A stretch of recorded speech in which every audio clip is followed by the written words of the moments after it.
bienvenue dans l'interview. Aujourd'hui, je reçois Rachid Madran, le président du Parlement bruxellois, le Parti socialiste, et aussi toujours ministre des Sports. Alors évidemment, qu'est-ce qu'on doit dire? Est-ce qu'on doit dire Monsieur le Président du Parlement, ministre des Sports, ou Monsieur le ministre président du Parlement bruxellois? Dites ce que vous voulez, ce qui vous arrange, mais les faits, c'est ça. Je suis président du Parlement, et c'est vrai que c'est un peu improbable, ministre à la communauté française. Et oui, comment on explique ce cumul entre un poste à l'exécutif et un poste au législatif? C'est un peu les circonstances. Vous savez que j'ai présenté ma démission le jour où j'ai été désigné président du Parlement. Je remercie d'ailleurs les parlementaires qui m'ont fait confiance. Mais on a refusé ma démission parce que mon départ provoquait, au sein du gouvernement de la communauté française, une absence totale de Bruxellois. Or, il faut un ministre bruxellois. C'est la raison qui a conduit le ministre-président, Rudy Verwoerd, à refuser ma démission.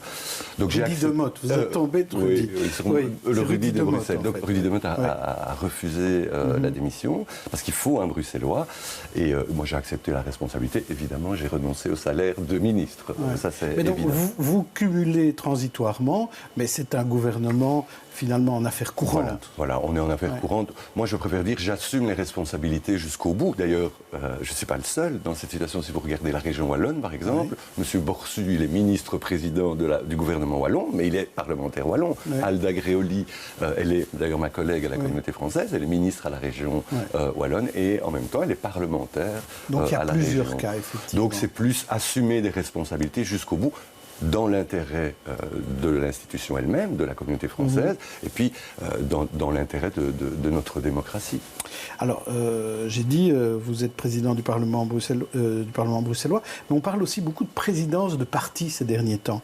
Il y a à la fois Elio Di Rupo et Loreton Kollings qui ont dit qu'ils étaient un peu au bout de leur mandat, et on se doute que dans les semaines, peut-être les mois à venir, ces mandats vont être remis pour d'autres personnes. Et alors, si pour la présidence du PS, on parle beaucoup de Paul Magnette et ça semble faire un peu l'unanimité, côté présidence de la régionale bruxelloise, il y a quelques points d'interrogation. Alors, je vais vous poser la question de confiance. Je l'avais posée à Emir Kir. Il a dit qu'il n'était pas candidat. Est-ce que vous êtes candidat? Alors, tous les noms qui ont été cités, en tout cas par la presse, me paraissent être d'excellents candidats. Donc, tous les noms qui ont été cités, vraiment.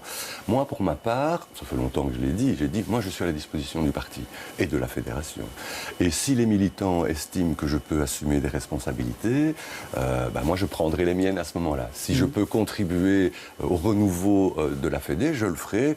Mais voilà, ce n'est pas encore le moment. Les candidatures n'ont pas encore été ouvertes. Mais pour moi, le plus important, c'est de savoir que celle ou celui qui sera candidat, peu importe les candidats qui se déclareront à la fin, l'important, c'est d'avoir à la tête de la fédération une personnalité qui rassemble, une personnalité qui fédère les énergies, qui puisse aussi apaiser les tensions qui surgissent après chaque changement de génération, après chaque succession, et surtout un président qui est en capacité de construire l'avenir et de renforcer le Parti socialiste. Donc voilà, on en est là c'est actuellement. un portrait qui vous ressemble, ça? Vous jugerez. En tout cas, c'est les militants qui jugeront. Moi, je suis, c'est vrai, quelqu'un qui rassemble. Et on a considéré que je pouvais le faire au Parlement bruxellois. Je suis très heureux, d'ailleurs, de le faire au Parlement bruxellois. Et donc, on verra. Mais sincèrement, il y a tous les noms qui ont été cités. C'est vraiment tous candidats et candidates potentiels. On verra qui se déclare. Mais il y a vraiment des gens de grande qualité. Oui. Donc, qui que ce soit, qui soit finalement le gagnant... ou la gagnante. Ou la gagnante, vous la soutiendrez. Bien entendu. Bien entendu. On va un peu revenir sur la désignation du commissaire belge et la candidature surprise de Loreton Kollings. Candidature qui finalement a fait flop, puisqu'au bout du compte, c'est quand même Didier Reynders qui a été choisi par le gouvernement. Alors, quel est votre constat par rapport à cette séquence-là? Je vous propose 3 types de constats. Vous allez me dire celui qui vous correspond le mieux. Le premier, en fait, c'est de dire que c'était un habile contre-feu de proposer cette candidature de Loreton Kollings. Ou alors, c'était une erreur de communication. C'était plutôt négatif pour le PS d'annoncer cela. Ou troisièmement, c'était une opportunité manquée parce que Loreton Kollings aurait été la meilleure commissaire européenne possible. Je dirais que c'était peut-être une opportunité manquée, mais je connais bien Lorette. Je pense que son nom était suggéré parce qu'à un moment donné, la famille socialiste, néerlandophone et francophone, devait aussi présenter en disant, ben voilà, nous aussi, on a des candidats potentiels et on a grand format, Loretta Onkelinx, c'est une carrière exceptionnelle. C'est 22 ans ministre, elle a été vice-première ministre, ministre de la Justice. Donc elle était tout autant légitime que d'autres pour prétendre à cette fonction. Voilà, Didier Reynders est un homme de grande qualité, envergure. Moi, je suis content qu'on ait un commissaire de cette qualité-là aujourd'hui. Et donc nous, voilà, la page... Oui, mais la question était finalement de savoir, est-ce qu'il y a eu une erreur de communication? Parce que Loretta Onkelinx avait dit qu'elle arrêtait, hein. Donc, est-ce que, comme ça, la remettre en selle, est-ce que ce n'est pas une erreur de communication de la part du PS? Je ne pense pas. Moi, je pense qu'à un moment donné, Lorette est aussi au service de son parti. Et si à un moment donné, le parti pense qu'elle pourrait faire une candidate de qualité, bah, elle a accepté d'être potentiellement candidate. Mais ça, je pense qu'elle n'était pas elle-même demanderesse au départ, me semble-t-il. Très bien. Alors, vous vous trouvez à la tête d'un Parlement qui comprenne beaucoup de néophytes. C'est vrai, de nouveaux visages. Alors, vous n'êtes pas le plus grand expérimenté de ce Parlement bruxellois, hein, puisque vous êtes passé par le fédéral, vous êtes passé par de l'exécutif aussi. Et député régional. Et député régional, mais ça n'a pas été l'essentiel de votre carrière. Alors, qu'est-ce que va être le Parlement bruxellois à la sauce Madrane? Est-ce qu'il sera différent du Parlement à la sauce Piquet? Alors, j'ai été député régional, député fédéral, donc j'ai une expérience parlementaire, assez longue d'ailleurs.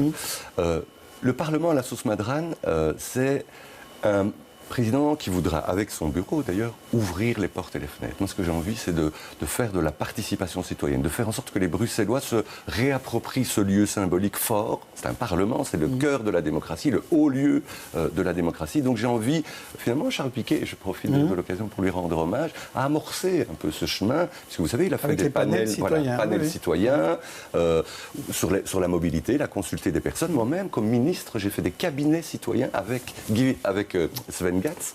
On a fait cabinet citoyen, Flandre et communauté française. On a sondé des Wallons, des Flamands, des Bruxellois sur Bruxelles. Qu'est-ce qu'ils voulaient pour Bruxelles?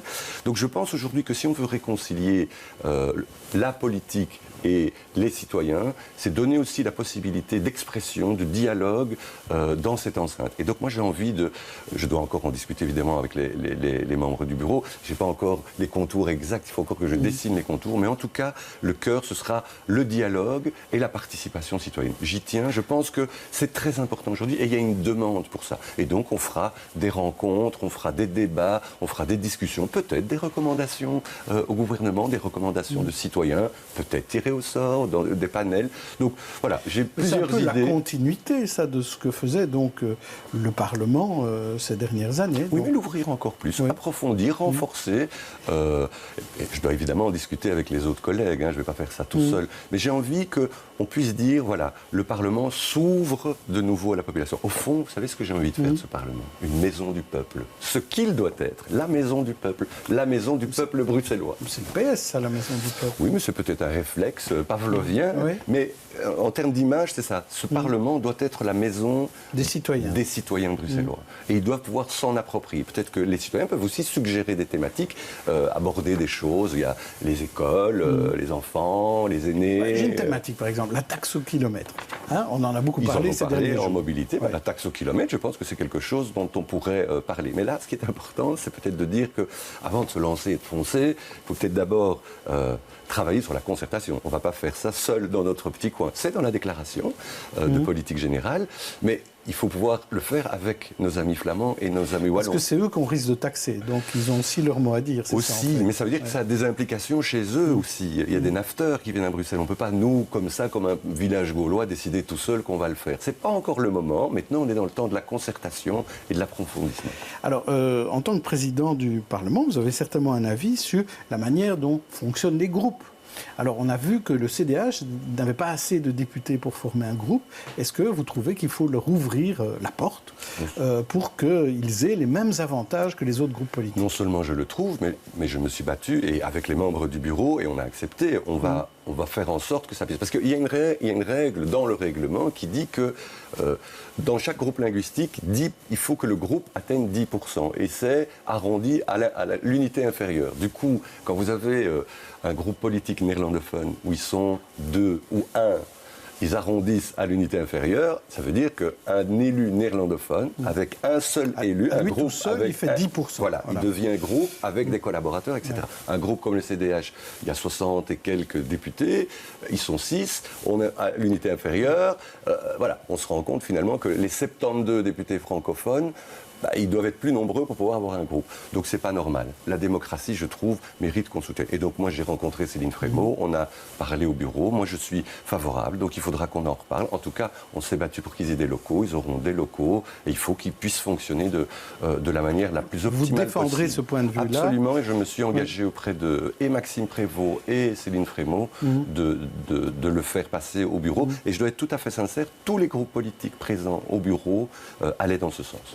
Alors, je ne sais pas si vous avez suivi, à mon avis, oui, ce qui se passe en Angleterre. Et là, c'est un Parlement réduit au silence pendant 5 semaines. Alors, est-ce que c'est un déni de démocratie de dire, comme le fait le Premier ministre anglais, de demander à la reine de fermer le Parlement pendant 5 semaines? Je n'ai pas pour habitude de m'immiscer dans les affaires des autres pays, mais sincèrement, mon sentiment personnel, et à titre personnel, je trouve que c'est un scandale. C'est un coup de force d'un Premier ministre. Qu'est-ce qu'il fait? Finalement, il met en péril la démocratie. D'ailleurs, la population ne s'est pas trompée, il manifeste. Il dit, rendez-nous notre démocratie. Enfin, un membre de l'exécutif, le Premier ministre, qui dit la première chose qu'il fait, c'est stop le Parlement, stop la démocratie, stop le débat. Vous aurez bien l'occasion de discuter plus tard. Pour moi, c'est quelque chose de très grave et je pense que tous les démocrates doivent aujourd'hui avoir une expression publique pour dénoncer ce qui se passe en Angleterre. Très bien. Rachid Madran, donc, quand on vous reverra, peut-être qu'on sera plus loin dans ces fameuses candidatures à la fédération bruxelloise et on en saura plus si vous avez décidé ou non d'être candidat. Mais moi, je retiens en tout cas que vous n'avez pas dit non. Vous n'avez pas dit que vous ne seriez pas candidat, en tout cas. Attendons que les candidatures et qu'on lance le processus. Demain, je recevrai un autre candidat, Boris Diliès, qui lui est candidat à la régionale bruxelloise du MR. D'ici là, bonne soirée à tous.